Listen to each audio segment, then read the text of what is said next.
Video देखने से पहले चैनल को सब्सक्राइब करना ना भूलें।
ब्राह्मणों ने तो देश को जगा दिया है।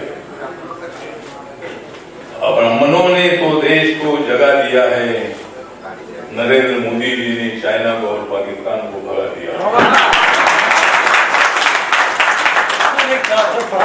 बाबा शुक्ला को मैंने आरबीआई के काम में लगा दिया है। बाबा शुक्ला को मैंने आरबीआई के काम में लगा दिया है, इसलिए उन्होंने ब्राह्मणों को जगा दिया। बहुत सारे लोगों को हो रही है जलन, बहुत सारे लोगों को हो रही है जलन, क्योंकि आरबीआई में शामिल हुए हैं शुक्ला कृष्ण मिला। तो आज जो यहाँ ब्राह्मण एकता मंच चैरिटेबल ट्रस्ट, परमार्थ ट्रस्ट, इसके ब्राह्मण एकता मंच के चेयरमैन शंभुनाथ मिश्रा जी, परमार्थ ट्रस्ट के चेयरमैन बद्री प्रसाद पांडे जी, यहाँ उपस्थित हमारे नव भारत के पत्रकार editor bridge Mohan Pandey ji, Kamlakar Mishra, doctor Krishna Shankar Mishra, कवि सुरेश मिश्रा, केजी शुक्ला, सूत्र संचालन करने वाले हमारे प्रेम कुमार पांडे, अशोक पांडे, राजेंद्र पांडे, हमारे आरपीआई के नेता संजय भिड़े, अनिल शुक्ला और कई हमारे समाज के आईएएस अधिकारी, आईआरएस अधिकारी और अलग अलग क्षेत्र में काम करने वाले ब्राह्मण समाज के जो मुंबई में रहने वाले, क्योंकि जो उत्तर प्रदेश से है और भी कई राज्य से हो गए, तो कई सालों से आप लोग मुंबई में रहते हैं। जब एक बार कुछ लोगों ने इसी तरह की घोषणा की थी कि उत्तर भारतीयों को मुंबई में रहने का अधिकार नहीं, तो मैंने उसका जवाब दिया था कि हम ईंट का जवाब पत्थर से देंगे। मुंबई किसी के बाप की जागीर नहीं है, ये मुंबई भारत की आर्थिक राजधानी है और यहाँ भारत के कोने कोने से किसी को भी यहाँ मुंबई में आकर रहने का अधिकार है। डॉक्टर बाबा साहब अम्बेडकर जी का संविधान इन्हें बताता है कि भाई ये राज्य का आदमी उधर नहीं जाएगा, वो गांव का आदमी उधर नहीं जाएगा। जो भारतवासी है, पर भारत के कम से कम 4 करोड़ से ज्यादा लोग इंडिया के बाहर रहते हैं। अमेरिका में 40 लाख से ज्यादा लोग रहते हैं, इंग्लैंड में 50-60 लाख से ज्यादा लोग रहते हैं। तो उत्तर प्रदेश के ब्राह्मणों को यहाँ आने का पूरा अधिकार है। और समाज में अमीर भी लोग हैं, उद्योगपति भी है, बिल्डर भी है। मतलब हमारे बाबा शुक्ला तो बिल्डर है, बाबा शुक्ला तो बिल्डर है, लेकिन मैं बिल्डर हूं। तो बहुत सारे उद्योग धंधे में हमारे लोग आते हैं। जब हमने उनको बोला कि भाई अगर आपको पानी पूरी खानी है तो आपको यूपी वाला याद आता है, अगर सुबह सुबह आपको दूध चाहिए तो यूपी वाला याद आता है, और अगर आपको दूध नहीं मिलेगा तो तुम चाय नहीं पी सकते, तुम चाय नहीं पी सकेंगे तो तुम जी नहीं सकते। तो बहुत सारे लोगों को चाय लगता है, जिसको रात को दूसरा लगता है। इसी तरह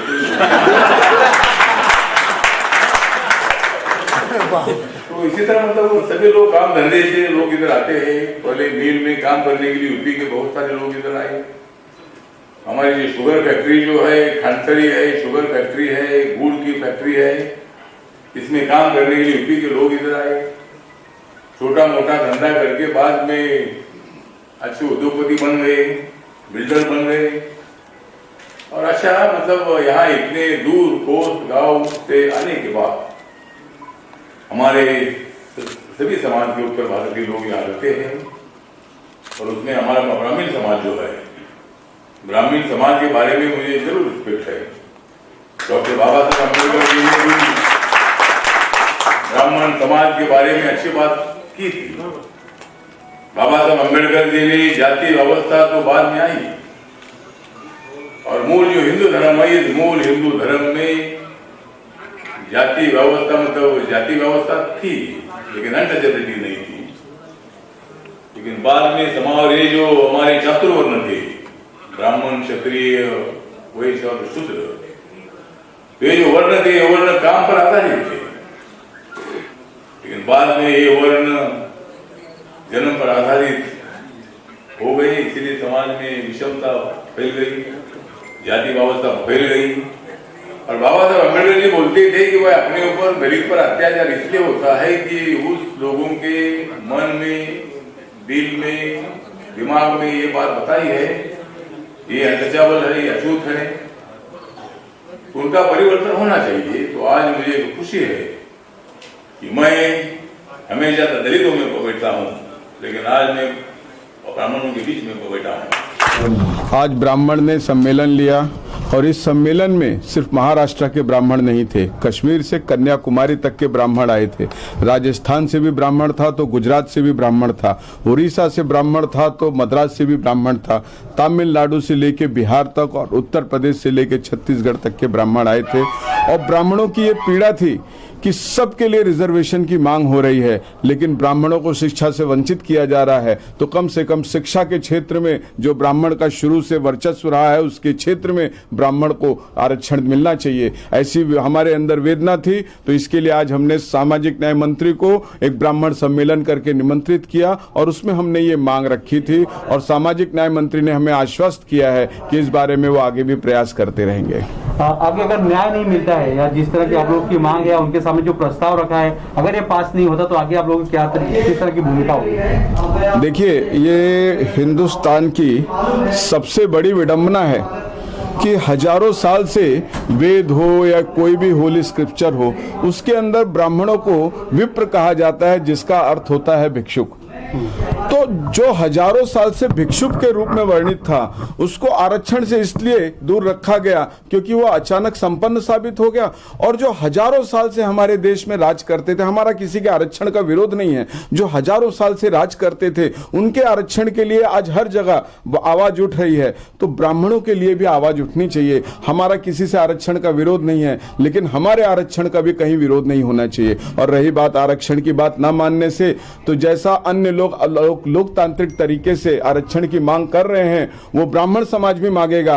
और अगर ब्राह्मण समाज को आरक्षण से दूर रखा जाएगा तो इसका दूरगामी प्रभाव आने वाले अब इलेक्शन में भी दिखाई देगा। अब देखा जाए तो ब्राह्मण से लोग दूर भाग रहे हैं, या उन्हें कहीं ना कहीं टारगेट किया जा रहा है, या उन्हें मारा जा रहा है, इसलिए क्या करेंगे? भाई? देखिए, ब्राह्मणों से अब राजनीतिक पार्टी दूर नहीं भाग रही है। राजनीतिक पार्टी तो अब ब्राह्मणों के नजदीक आ रही है, क्योंकि ब्राह्मण अब संगठित हो चुका है, उसको अपना अधिकार समझता है। और रही बात जो ब्राह्मणों को पीड़ित किया जाता है, जो मारपीट किया जाता है, तो ब्राह्मण ने कभी हथियार नहीं उठाया है और ब्राह्मण जीवन में कभी हथियार नहीं उठाएगा। लेकिन संविधान कभी किसी को अकेला नहीं छोड़ता है, तो संवैधानिक रूप से उसका हम बराबर विरोध करेंगे और उसके लिए हम कोशिश करेंगे कि ऐसा कृत्य करने वाले को दंडित किया जाए। जहां तक बात की जाए, आप लोग रिजर्वेशन जरूर मांग रहे हैं, अच्छी बात है मांगे, लेकिन मुझे लगता है कि उससे पहले सुरक्षा मांगनी चाहिए ब्राह्मणों के लिए। सबसे बड़े स्टेट उत्तर प्रदेश में ही ब्राह्मण सुरक्षित नहीं है, ब्राह्मण वहां आरोपी भी है और ब्राह्मण वहां पीड़ित भी है। देखिए, जब